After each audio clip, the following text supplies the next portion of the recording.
This bark here has gotten kind of stubborn. It's taken too much effort with the draw knife. So there's one thing I can do to really speed things along. We take our axe and we'll go through and make a slash pattern. 45 degrees, back and forth.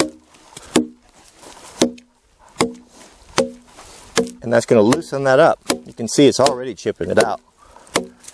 Not a lot of effort, just back and forth. Just a nice even rhythm.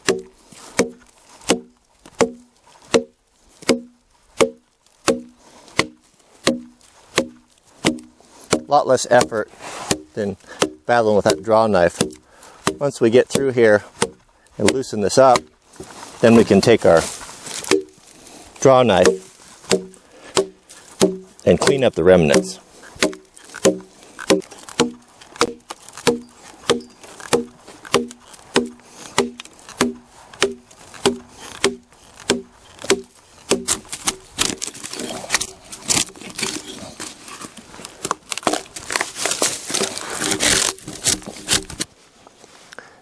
Now we'll make our bridge strong.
This cross bracing will give the bridge incredible strength and rigidity.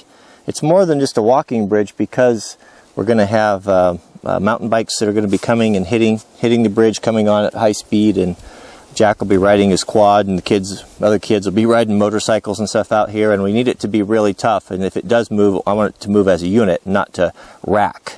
So I'm going to, we'll cross brace it 4 times. I've got these long 6-inch galvanized spikes that we'll drive in, and before I do that though, we'll use our bit and brace here, and then we'll just pre-drill these so they don't split. I'll just pre-drill the top section, and then we'll drive those spikes home, and that'll be really good and strong.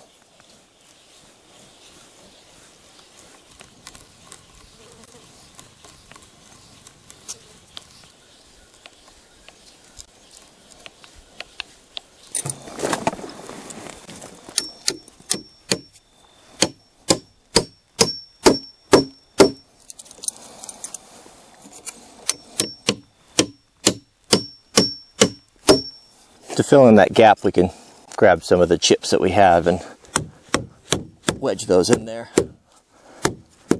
Doesn't take much.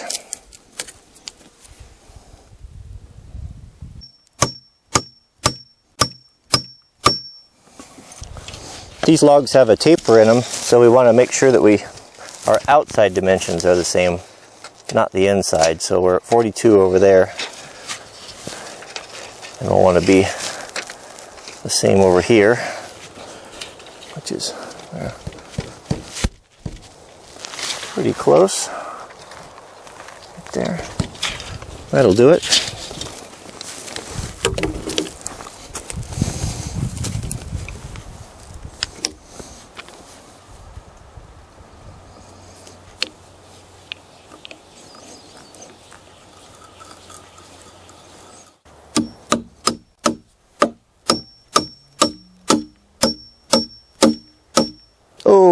I bent one over. Can't have that. Oh, nothing tougher than an old galvanized nail.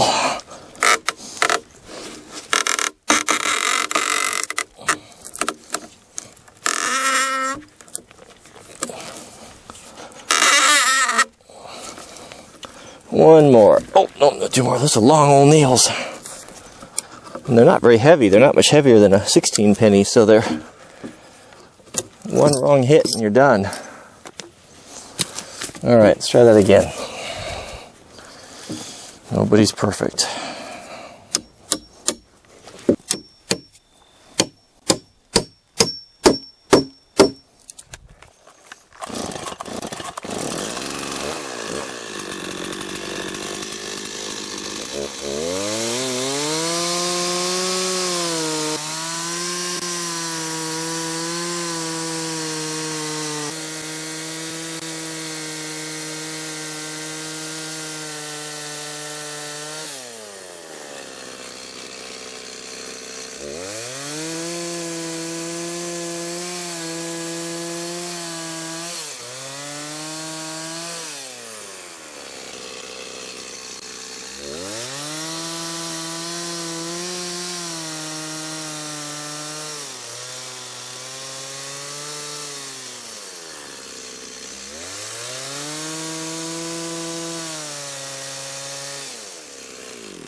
So you can see here that this this cross beam here isn't flush. It can't be sticking above it because when we put our decking on, you know, it'll teeter-totter here. It's got to fit down here on the main log. So I don't want to cut down any further than I already have because it's going to continue to weaken it. It does have to make a span, and I will support underneath these cuts with some big stones. But what we'll do here is we'll just take a mark with our axe on the bottom there, make a little cut. And we'll take out there some of that. Where's my cut at? I'm gonna have to do it again. I can't see it there. So we'll kind of about right there somewhere.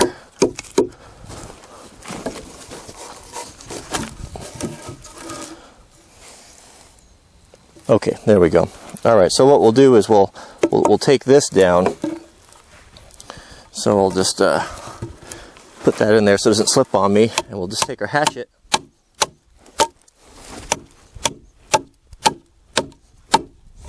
It's a little tough right there because we're in a knot.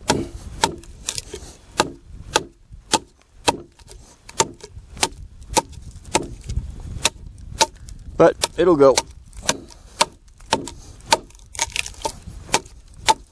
We're just basically getting a flat spot there.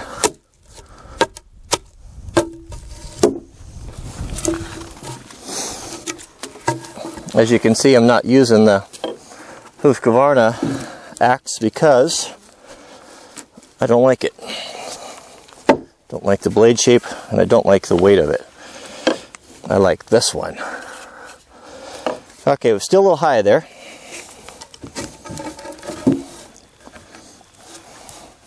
It's funny that I'm just perpetually covered in sap.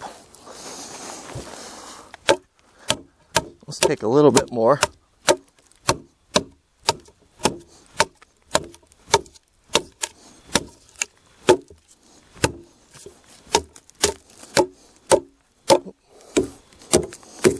Won't bite with that on there.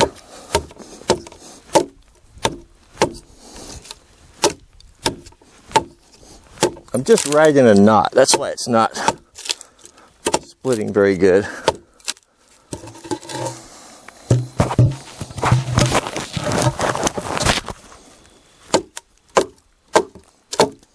Okay. I bet we're getting pretty close there.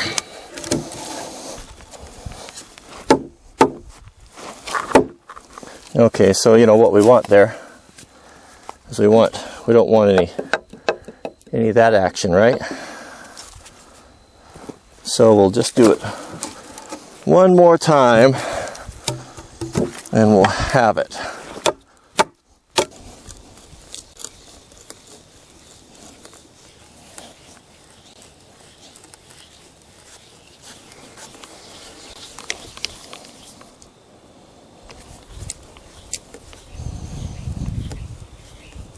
This bit and brace belonged to my grandfather. I'm honored to use it.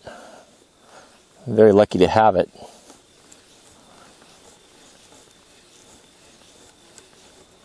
I think about him every time I use his old tools. It's something it's hard to put words to.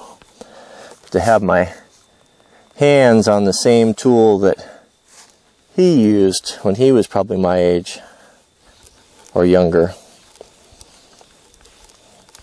It's hard to describe.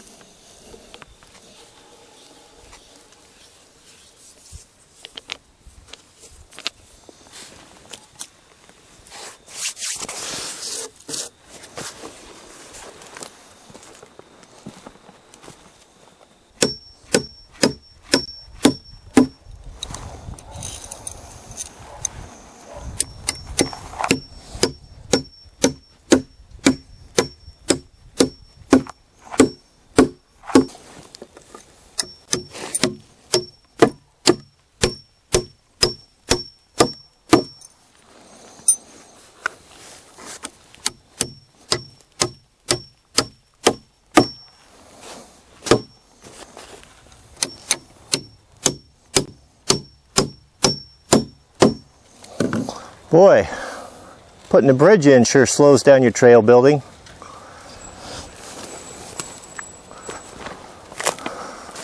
Now the last thing I need to do is just to trim up all the edges.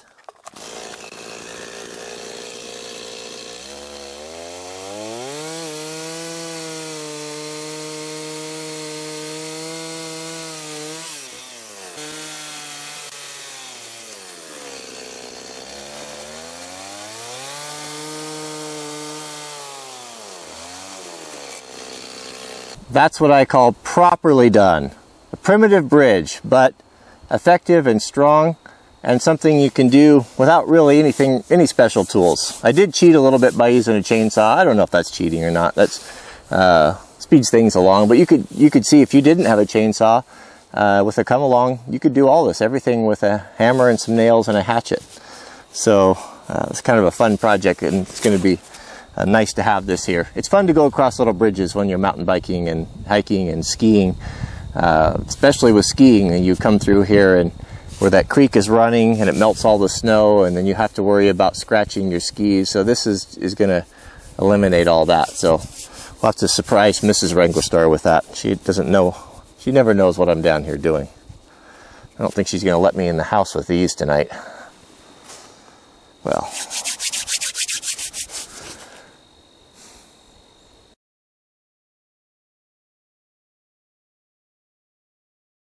So now we've got a decision to make of what type of decking to put on the bridge.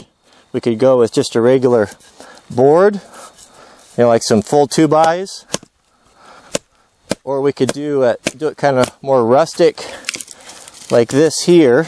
We could just go round logs, tight, all butted together, all nailed together.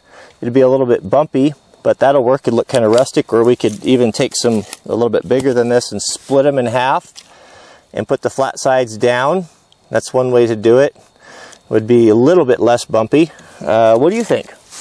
Haven't really decided yet. What do you think would be that would fit the this style of bridge best and fit this area and kind of what we're trying to accomplish here?